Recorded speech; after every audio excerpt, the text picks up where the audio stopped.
Hi everyone. ఈరోజు మన review Suriya, Pooja Hegde lead roles act చేసిన రెట్రో మూవీ నుంచి. Karthik Subbaraju is the director. ఈ మూవీ గురించి నా ఒపీనియన్ చెప్పాలంటే most irritating and boring movie in Suriya's filmography career and of course in my career also. కార్తీక్ సుబ్బరాజ్కి ఇదే ఒక బ్యాడ్ మూవీ అని చెప్పచ్చు భయ్య. చాలా రోజుల తర్వాత నాకు ఒక మూవీ చూస్తున్నప్పుడు బయటికి వెళ్ళిపోదామా అనే ఫీలింగ్ వచ్చింది. అంత దారుణంగా ఉంది మూవీ. అసలే కంగువా ఫ్లాప్ తోటి సూర్య దెబ్బతిన్నాడు. ఇది అంతకు మించి అన్నట్లుంది. అసలు నాకు పెద్ద డౌట్ ఏంటంటే కార్తీక్ సుబ్బరాజు ఏం చెప్పి అసలు సూర్యని ఈ మూవీకి హీరోగా ఒప్పించాడు అని. ఇంకా పెద్ద దెబ్బ ఏంటంటే ఈ మూవీకి హీరోనే కాదు భయ్య, ప్రొడ్యూసర్ కూడా మన సూర్యనే. జనరల్గా కార్తీక్ సుబ్బరాజ్ అంటే ఒక మంచి క్రియేటివ్ అండ్ ఇంటెలిజెంట్ డైరెక్టర్ అనే పేరుంది ఇండస్ట్రీలో. సో మనకు కూడా తనంటే ఒక మంచి ఒపీనియన్ అయితే ఉంది. కానీ ఈ మూవీ తర్వాత అయితే అది మొత్తం దొబ్బింది. కార్తీక్ సుబ్బరాజ్ క్రియేటివిటీ, ఇంటెలిజెన్స్ మరీ ఎక్కువైపోయి పైత్యంగా మారి పిచ్చి పరాకాష్ఠగా చేరితే ఈ రెట్రో మూవీ. సింపుల్గా చెప్పాలంటే ఈ మూవీలో ఏవేవో లొకేషన్ చూపిస్తుంటారు భయ్య. ఆఫ్రికా అని, కడపని, కాశీ అని, అండమాన్ అని, బ్లాక్ ఐలాండ్ అని, ఇలా చాలా చాలా లొకేషన్ చూపిస్తారు. కానీ థియేటర్లో కూర్చున్న ఆడియన్ మాత్రం ఒకే లొకేషన్, అంత అస్సాం. అంత అస్సాం భయ్య, అది విషయం. సో ఇక స్టోరీ ప్లాట్కి వస్తే మన సూర్య క్యారెక్టర్ పేరు పారి. చిన్నప్పుడే అమ్మా నాన్నల దూరమై పెంపుడు తండ్రైన తిలక్, గ్యాంగ్స్టర్ తిలక్ దగ్గర పెరుగుతుంటాడు. సో ఈ గ్యాంగ్స్టర్ తిలక్ క్యారెక్టర్ మన మలయాళం యాక్టర్ జోజు జార్జ్ చేశాడు. సో పారి కూడా పెద్ద గ్యాంగ్స్టర్గా మారుతాడు పెద్ద కొద్దీ. సో ఈ టైంలోనే తను రుక్మిణి అనే అమ్మాయిని ప్రేమించి పెళ్లి చేసుకోవాలనుకుంటాడు. సో ఈ రుక్మిణికి మన పారికి వచ్చిన లిటిల్ ఫ్లాష్ బ్యాక్ ఉంటుంది. అదేంటో మూవీలో చూడాలి మీరు. అండ్ రుక్మిణి క్యారెక్టర్ మన పూజా హెగ్డే చేసింది.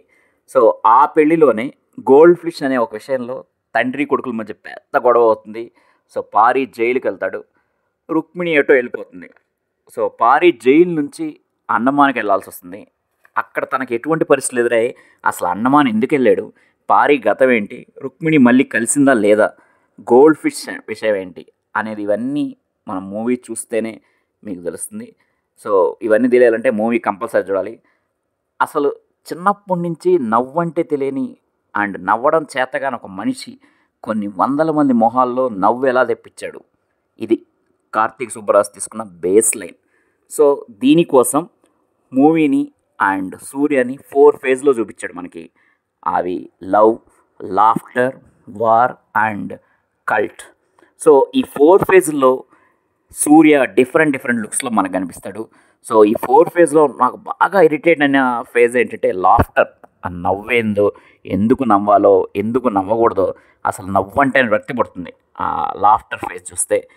ఈ ఐడియా అయితే బాగుంది, కానీ మిగతా ఎగ్జిక్యూషన్ అంతా వర్స్ట్గా ఉంది. ఇవన్నీ చూస్తుంటే నాకు యాక్చువల్గా మన కార్తీ చేసిన యుగానికొక్కడు, మన జూనియర్ ఎన్టీఆర్ దమ్ము, వెంకటేష్ జై మనదేరా, ఇంకా మన కార్తీక్ సుబ్బరాజ్దే జిగర్తాండా XX, ఇవన్నీ గుర్తుకొస్తుంటాయి భయ మూవీ చూస్తుంటే. ఇవన్నీ కలిపి కాపీ కొట్టినట్టు అనిపిస్తుంది. అయినా సరే అవుట్పుట్ అయితే బ్యాడే. సో ఇక పర్ఫార్మెన్స్కి వస్తే యాజ్ యూజువల్ సూర్య గారు మాత్రం డీసెంట్ అండ్ డెడికేటెడ్ పర్ఫార్మెన్స్ ఇచ్చాడు. సూర్య గారి మేకోవర్ ఏ ఫేజు తగ్గట్టు ఆ ఫేజ్లో తన స్టైల్, డ్రెస్సింగ్ అన్నీ కరెక్ట్గా సూట్ అయినాయి. అన్నీ రెట్రో తగ్గట్టు ఉన్నాయి.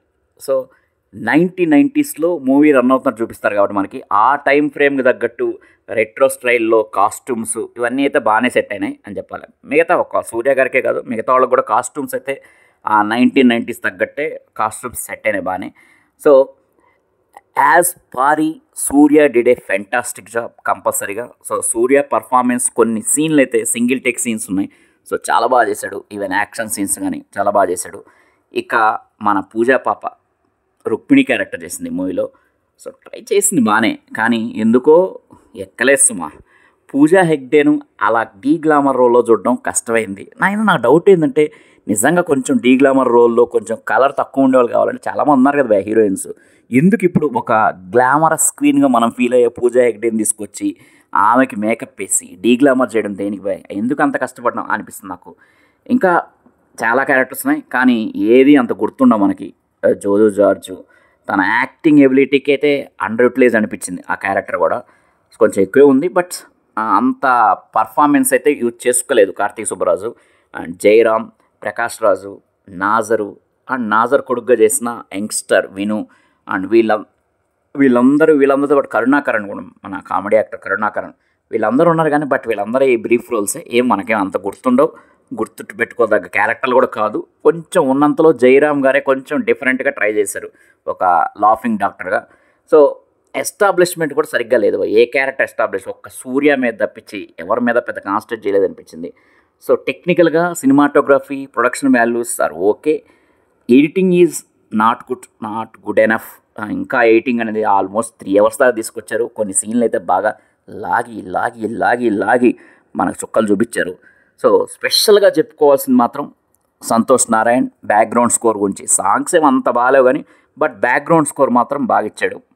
చావు బతుకుల మధ్య ఉన్న ఒక పావుని తన నాదస్వరంతో తట్టి మరీ లేపినట్టుంది బ్యాక్గ్రౌండ్ స్కోర్. కొన్ని సీన్లు అయితే బాగానే ఎలివేట్ అయ్యాయి ఆ బ్యాక్గ్రౌండ్ స్కోర్ వల్ల. విషయం వెళ్ళలేకపోయిన సీన్లు బ్యాక్గ్రౌండ్ స్కోర్ వల్ల ఎలివేట్ అయింది. సో ఓవరాల్గా చెప్పాలంటే movie is not good.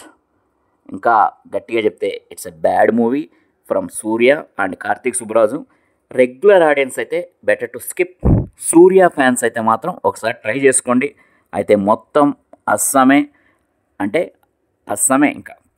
So ఈ మూవీకి నేను ఇచ్చే rating 1.5/5. Thank you, bye. This is Pavan signing of.